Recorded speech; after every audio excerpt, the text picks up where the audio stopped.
साथियों नमस्कार। दुर्ग में अतिथि शिक्षकों का जो आंदोलन है लगातार जारी है। आज उनके साथ कुछ ऐसा हो गया जिस प्रकार से दिल्ली जंतर मंतर में स्टूडेंट लोग के साथ हुआ था। आज उनके साथ धक्का मुक्की मारपीट तो नहीं हुई, लेकिन चेतावनी दे दी गई है। आपको एक वीडियो दिखाता हूं, वो वीडियो देखिए, फिर और बात करते हैं। पहले भी जब आप सेवा सदन के पास धरने में बैठे थे तो भी वो या तो धरने की जगह थी, न ही उसकी अनुमति थी। लगातार आप लोगों का 22 दिन का हड़ताल चला है। अब यदि आपके पास अनुमति नहीं है तो आप सभी आज 6 बजे तक, 5:30 से 6 बजे तक अपना टेंट वगैरह हटा लें और कल से आपको यहाँ पर धरना प्रदर्शन करने की अनुमति नहीं है। यदि आपके द्वारा बिना अनुमति के धरना प्रदर्शन किया जाएगा या इसका प्रयास किया जाएगा तो शासन प्रशासन की तरफ से विधिवत कार्रवाई की जाएगी। तो आप लोगों से विनम्र आग्रह है कि आप 5:30-6 बजे तक अपना टेंट वगैरह ये सब हटवा लें, क्योंकि इसकी क्षति की जिम्मेदार आप स्वयं हैं। धन्यवाद। शिक्षा मंत्री से मिलना डिमांड थोड़ी करता है। चलिए बातचीत का कोई समय नहीं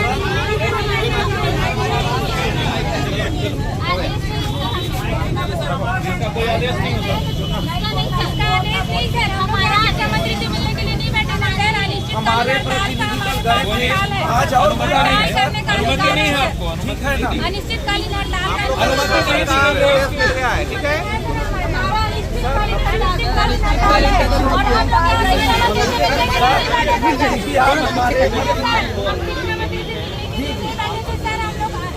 हमारे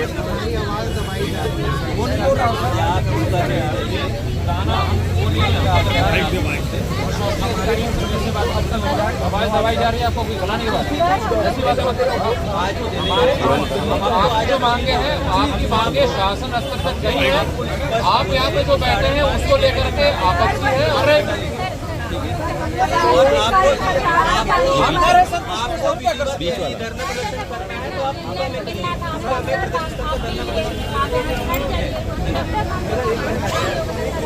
आप अनुमति लीजिए, विधिवत अनुमति मिलेगी आप नहीं बैठिए। अगर अनुमति नहीं है तो आप नहीं बैठे। अनिश्चित बिल्कुल नहीं है। दिखाइए मैडम, आवेदन आप पूर्णतः धरना स्थल जा सकते हैं, वहाँ आपको वहाँ विधिवत अनुमति नहीं कर सकते हैं। यहाँ पर आपको नहीं है, यहाँ आपको अनुमति नहीं है। 6 बजे तक आप इसको प्लीज अपना हटा लीजिए और कल से आपको यहाँ पर अनुमति नहीं है। बिना अनुमति के आप लोगों से आग्रह है, आप प्लीज कोई धरना प्रदर्शन नहीं करिए, ठीक है? मैडम तूता जाइए, तूता में करिए अनुमति लेकर। यहाँ नहीं है, अनुमति नहीं है। आप कहाँ है दिखाइए, नहीं है, कहाँ है दिखाइए। अभी तक पिछले 22 पिछले 22 दिन से मैडम पिछले 22 दिन से आप हड़ताल कर रहे हैं। आप लोगों ने 2 से 3 बार लॉ एंड ऑर्डर की स्थिति क्रिएट की है, हमने कोई कार्रवाई नहीं की है, ठीक है? आप लोगों ने सेवा सदन के पास बीच रोड रोड जाम करके आपने पूरे 24 घंटा बंद किया, ठीक है? उसके बाद आप लोगों ने नहीं मैडम आवागमन अवरुद्ध आपने अनुमति ली क्या? अनुमति लेकर आप विधिवत आवेदन कीजिए। अनुमति है तो बताइए, अनुमति नहीं है तो आप नहीं कर पाएंगे। 6 बजे तक है, आप प्लीज आपसे कहाँ अनुमति है? आपको परमिशन लेना पड़ेगा। विदाउट अनुमति आप नहीं करेंगे। देखिए मैडम प्लीज आप समझिए, आप लोग शिक्षक हैं, आप लोग बहुत पढ़े लिखे लोग हैं। मैडम पूता धरना स्थल में आप जाइए, वहाँ आपको विधिवत अनुमति लीजिए, वहाँ आपको अनुमति मिलेगी। यहाँ पर आप अपना टेंट वगैरह हटा लें। इसकी अगर नहीं हटाएंगे तो उसकी क्षति की जिम्मेदार आप होंगे। और कल आप लोगों से विशेष आग्रह है कि मैं इसीलिए सूचना देने आया हूँ कि कल आप लोग प्लीज यहाँ पर ना आए, यहाँ आपको अनुमति नहीं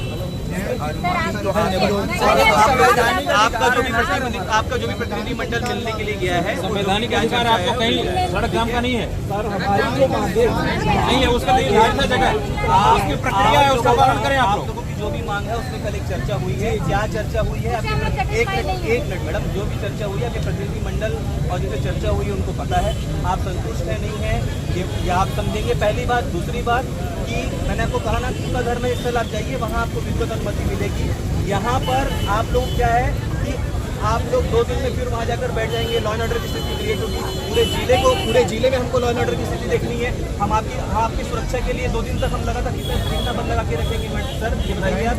नहीं मेरी बात आप सुनिए, आप अनुमति लेकर आएंगे तभी, अदरवाइज नहीं, ठीक है?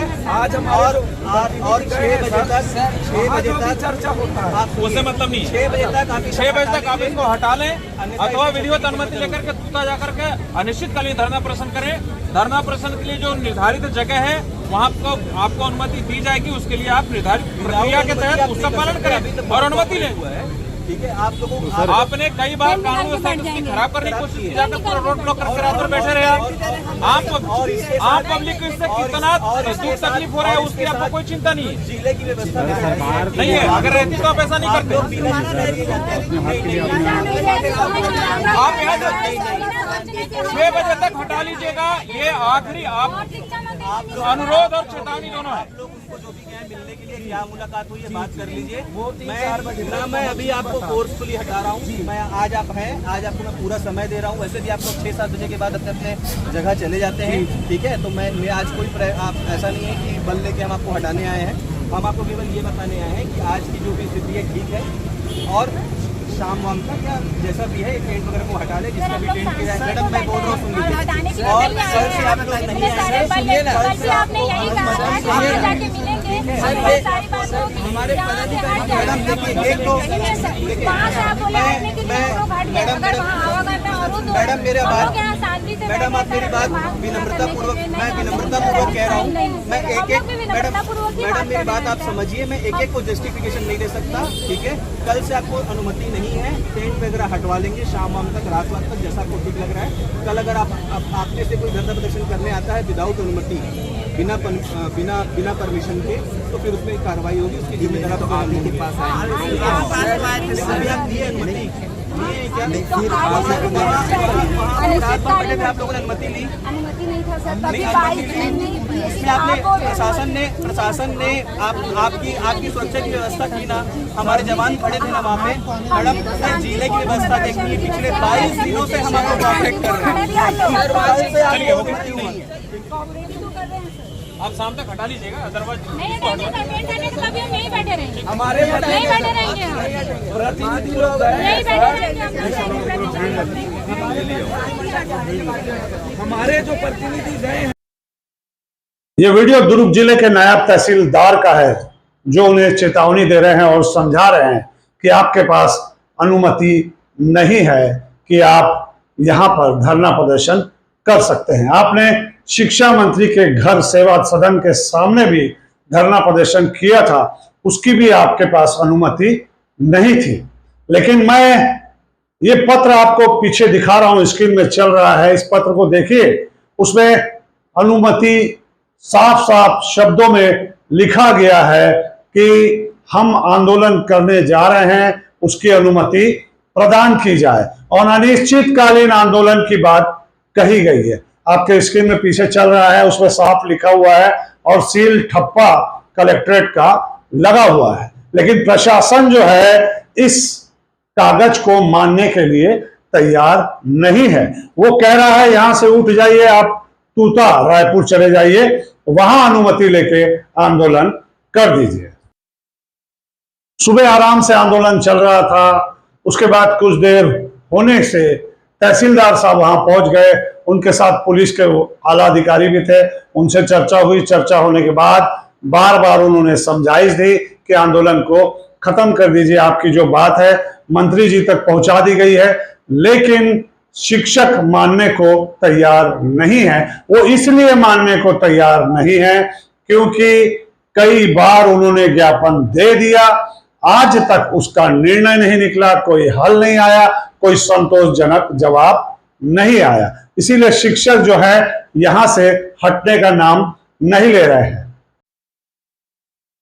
मैं आपको एक घोषणा पत्र दिखा रहा हूं जो पीछे स्क्रीन में चल रहा है। भारतीय जनता पार्टी के चुनाव के समय यह घोषणा पत्र जारी हुआ था, जिसमें अतिथि शिक्षकों के लिए एक लाइन जोड़ी गई थी। वो लाइन ये थी कि 100 दिन में हम एक कमेटी बना देंगे, उस कमेटी के द्वारा आपकी जांच की जाएगी और आपके लिए उचित फैसला, उचित निर्णय लिया जाएगा। चुनाव जीतने के बाद सारे वादे खत्म हो गए, जो कहा था वो कुछ भी नहीं हुआ। अतिथि शिक्षक जो हैं वैसे के वैसे ही काम करते रहे। किसी को 10 साल हो गया, किसी को 11 साल हो गया, किसी को 12 साल हो गया। आंदोलन में लोग परिवार सहित आकर बैठ रहे थे, कुछ छोटे छोटे बच्चे भी आंदोलन में उनके साथ दिखाई दिए। माँ उन्हें खाना खिलाती रही, दूध पिलाती रही, लेकिन एक बार भी प्रशासन का वरिष्ठ अधिकारी मंत्रिमंडल का कोई साथी, कोई भी व्यक्ति इनके धरना स्थल पर नहीं पहुंचा। इसीलिए इनको जो आश्वासन बार बार दिया जा रहा है, इससे ये लोग त्रस्त हो चुके हैं। अब चाहते हैं कि निर्णायक फैसला आए, या तो आर या तो पार, या तो हमें नौकरी से निकाल दिया जाए, या अगर नौकरी में रखा जाए तो हमारी तनख्वाह को बढ़ाया जाए। जो व्यवहार शिक्षकों के साथ किया जा रहा है, दिल्ली में स्टूडेंट लोग के साथ किया जा रहा है, वहां भी भारतीय जनता पार्टी की सरकार है, यहां भी भारतीय जनता पार्टी की सरकार है। आखिर लोकतंत्र कहां रह गया? कहां अपनी बात कोई व्यक्ति रखेगा? कहां जाएंगे स्टूडेंट, कहां जाएंगे शिक्षक, कहां जाएंगे कर्मचारी? किसके पास अपनी बात को रखेंगे अगर लोकतंत्र को समाप्त कर दिया जाएगा? अगर आप किसी को धरने पर बैठने नहीं देंगे, आप किसी को अनशन करने नहीं देंगे, किसी को आंदोलन करने नहीं देंगे, तो वो व्यक्ति कहां किसके दरवाजे पर जाएगा? मैं मंत्री जी से ही सवाल करना चाहता हूं कि मंत्री जी, ऐसा कोई रास्ता बता दीजिए जो ये लोग अपना आंदोलन समाप्त कर दे। लेकिन इस प्रकार से दुर्व्यवहार और इनका पंडाल हटाने की बातें, इनको वहां से हटाने की जो बातें की जा रही है, वो क्यों की जा रही है? आखिर इनका क्या दोष है?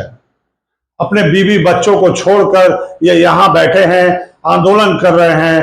कोई महिला अपने पति को छोड़कर यहां बैठी है, छोटे छोटे बच्चे उनके हाथ में हैं। इनका क्या दोष है अगर ये तनख्वाह बढ़ाने की बात कर रहे हैं? कम से कम अगर सारी मांगे इनकी नहीं मान सकते हैं, तो कम से कम एक मांग इनकी पूरी कर दीजिए, इनकी तनख्वाह बढ़ा दीजिए, ताकि ये आराम से घर चला सके। इस मामले में मंत्री जी, एक बार आपसे फिर निवेदन है, फिर आग्रह है कि इन लोगों की तरफ ध्यान दें और इन लोग का जो समस्या है, इन लोग की जो बातें हैं, एक बार आप वहीं पर जाकर सुन ले तो इन्हें बहुत अच्छा लगेगा। हमने अपनी भावनाएं रख दी, हमने शिक्षकों की भावनाएं रख दी। अब जो फैसला करना है आपको करना है। हमने हमारा फर्ज निभाया। हम चाहते थे कि इनकी जो आवाज है आप तक पहुंचे। हमने हर दिन इनको कवरेज दिया, हर दिन इनकी बातें रखी, ताकि आप तक की आवाज पहुंच सके। अब आगे जो फैसला करना है आपको करना है। कि शिक्षक आपके जवाब के इंतजार में है, और हम भी चाहते हैं कि जो फैसला है इनके पक्ष में है, अच्छा फैसला है। फिलहाल जितनी बातें थी हमने रख दी है, और कोई अपडेट आएगा तो वो भी हम आपको लगातार दिखाते रहेंगे। और कल आंदोलन होगा या नहीं होगा वो भी हम आपको जरूर बताएंगे, सुबह वहां पहुंचने के बाद। नमस्कार।